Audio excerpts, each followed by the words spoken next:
சென்னையில் வெங்காயம், பூண்டு உள்ளிட்டவற்றின் விலை தொடர்ந்து உச்சத்தில் உள்ளது. 1 கிலோ வெங்காயம் சில்லறை விற்பனையில் 90 ரூபாய் வரை விற்கப்படுகிறது.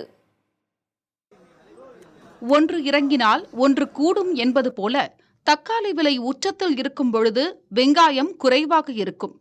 தற்போது தக்காளி விலை குறைவாக இருந்தாலும் வெங்காயத்தின் விலை அதிகரித்து காணப்படுகிறது.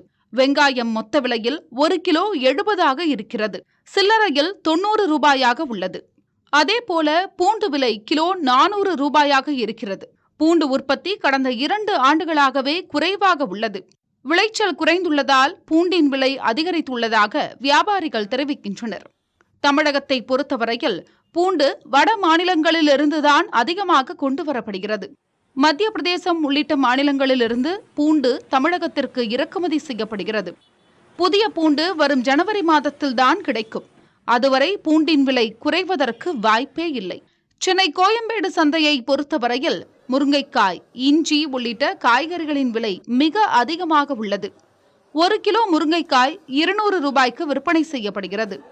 சீசன் முடிந்து விட்டதால் விலை அதிகரித்து காணப்படுவதாக வியாபாரிகள் கூறுகின்றனர். இஞ்சியை பொறுத்தவரையில் 1 கிலோ 100 ரூபாயாக விற்பனை செய்யப்படுகிறது. அதேபோல பீட்ரூட்டின் விலையும் சற்று அதிகரித்து காணப்படுகிறது. 1 கிலோ ஊட்டி பீட்ரூட் 85 ரூபாய்க்கு விற்பனை செய்யப்படுகிறது. மற்ற காய்கறிகளின் விலை சராசரியாகவே உள்ளது.